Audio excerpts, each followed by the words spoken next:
That's the thing I tell you people. Stop comparing Kopama with Saka. Saka is miles ahead of him. Miles ahead of him. Hello, welcome my people. How you guys doing? Chelsea played against Leicester City yesterday, and they won the match 1-0. A lot of Chelsea fans, I don't know if you are convinced about that performance yesterday. Anyway, Chelsea is in fourth now. They are in fourth now, and with 10 matches to go. Do you think Chelsea will make top 4 after the season? Please let me know in the comment section if you think Chelsea will make that top 4. Kopama even missed a penalty yesterday. Penalty that seems to be the bread and butter for Kopama. Yesterday he missed it. The guy is devoid of confidence now. You see, that's the thing I tell you people. Stop comparing Kopama with Saka. Saka is miles ahead of him. Miles ahead of him. You understand? So Bukayo Saka will not go a month without having a goal contribution. He can't even go 2 matches, 3 matches without having a goal contribution. Whether it's assist, whether it's a goal, he's contributing. Are you getting my point? Even in England, he's one of the first names on the team sheet. Kopama will sit on the bench for him. So stop comparing him. You understand? Stop comparing together. Real Madrid also won yesterday. They also won 2-1 yesterday. So they are now on the same point, 57 with Barca. Although Barca have a game in hand. You know, they did play their game against Osasuna because of the death of one of the team doctors. You know, and Atlanta played yesterday against Juve away from home. They scored 4 goals. They won that match with 4 goals with Ademola Lukman Bobo scoring 1 goal yesterday. So they won that match. They are now close. I think they are just 2 points behind Inter.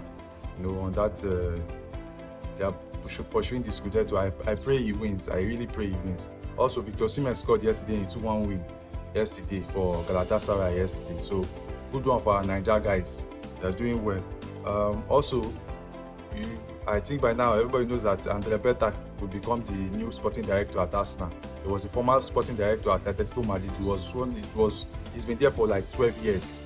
So he's key to their success they've had in recent years. So I pray he does the same thing with Arsenal. And even there are rumors that Lautaro Martinez is his number 1 striker target. Let me know what you guys think about Lautaro Martinez in that place. I don't know if it's exactly what we want. You know, I don't know if it's exactly what we want. For me, I know that Arteta likes 6-foot+ strikers. You know, for me, I would have preferred an Isak, a Gyökeres, a Victor Osimhen, or a Benjamin Sesko. You know, but if that is what you want, I don't know if you'll be able to get him because I don't see Lautaro Martinez leaving Inter Milan coming to Arsenal. I don't see the need. There, he's guaranteed to win the Scudetto, the Italian Serie A, at least once in every 2 seasons. They are the best team in Italy. They are the best team in Italy. So in fact, for the last 3 seasons, I don't see who has challenged them the most. They always get to the quarterfinal or the semi-final of the Champions League. So I don't know. So I don't see that happening. Then the match yesterday against Arsenal against Man U. It's amazing. It's amazing that Man U have to play defensive football, defensive kind, because they were camped in their half for much of that first half. They were camped in their half, and then just one opportunity that they see, bam, go. And when they were asked about the free kick, they even asked Arteta after the match about the free kick that the yard was more than 11 meters. In fact, Eriksen even confirmed that the wall was even 15 meters from where the free kick was. That it was 15 meters and it was beneficial to them. And Arteta even said, yes, good luck to them that they were smart. Bruno Fernandes was smart about it and used it to their effect and to get the goal. And that is Raya's fault. That is Raya's fault. That's the player's fault. You are supposed to be there. Make sure that it's not less than more than 10 meters. You're not supposed to have more than 10 feet away from where the free kick was. You know, was supposed to be taken. You know, and then Raya again moving far to your far right, giving space on your left, and then if you see the goal, you have to take 1-2 touches. By the time he took those 2 touches and decided to dive, the ball was already in the back of the net. So I don't understand why keepers do that thing. Keepers in those days don't move to one side and put the ball one side. I don't see keepers doing that in those days. The likes of Buffon, the likes of Dida, they don't do this in those days. I don't know this new generation of goalkeepers. You put your wall one side and move to the other side, far to the other side. What are you expecting? If you have a very good, what Bruno Fernandes did yesterday was what any smart free kick taker will do. You get? Before you do this thing, bam, the ball is already inside the net. So I don't know, he made up for it with some of the goals that he saved, you know, against Mazraoui in the first half. saved us against Bruno Fernandes again in the second half, saved us even twice. You know what I'm saying? He had a very good performance after that. Apart from that, in the first half, that mistake for the free kick, his performance was flawless. Also, Rice too was immense yesterday in that midfield. He was really immense in that midfield yesterday. He scored the goal, made that last tackle on Højlund yesterday, you know, for that goal. You understand? And that is why I said Merino. I really don't understand Merino. Very sluggish in possession. I've never seen a player so sluggish in possession. Always kills down, always slows down the attack. Very sluggish in possession. It was one that lost the ball yesterday that Højlund nearly scored, if not for Rice. Very sluggish in possession. Very, very sluggish in possession. I don't know how they say he was winning duel. He's the best duel winner in Europe, and then comes to England. I tell you, England will expose you. England will expose you. You can be shining in other leagues, but come to England, they will expose you. If you are not good, they will expose you. No, his performance yesterday, and then I don't know. Arteta's inability to deal with low blocks it showed again, because most of these teams, what they do is to set up in low block. Once you set up in low block, all our passing is always sideways passing, to the side. No penetration. Twice they gave the ball to Odegaard in between the lines. He lost it because the moment he turned, there's already an attacker, you know, marking him. So Arteta has not been able to deal with that low block.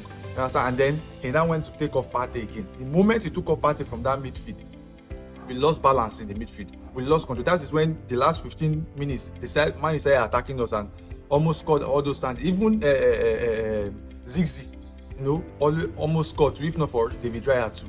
You know, if not for David Raya yesterday, could have lost that match. Even Rice was saying that we are naive in the last minute, that would have even given the win to Manchester United yesterday. You understand?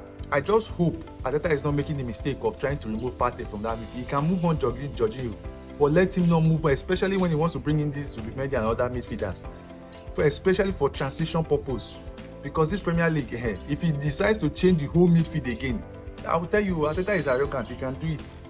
Let him not do the mistake of trying to change the whole midfield. Let him not do the mistake of trying to change. Let him still keep at least for 1 more year for transition purpose, especially for those other players that is going to bring in that midfield to come and play in the Premier League. Sometimes when it's not working out, you can bring in part a way that knows the midfield and knows the clubs very well. That is him more. That is him more. Then we're talking about the future of Man U and Ruben Amorim. After the match, they said Man U is not going to play like that in the future. Kudos to him.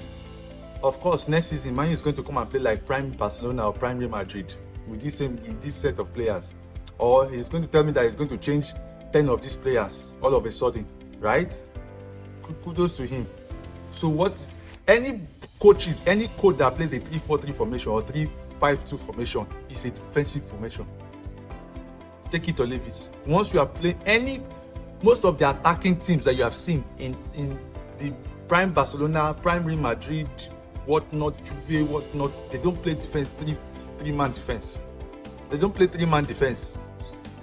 They play only two midfielders. They play two wing backs that are going up and down, coming into the midfield. That's a very defensive formation. So I don't understand why you're not going to play like that in the future.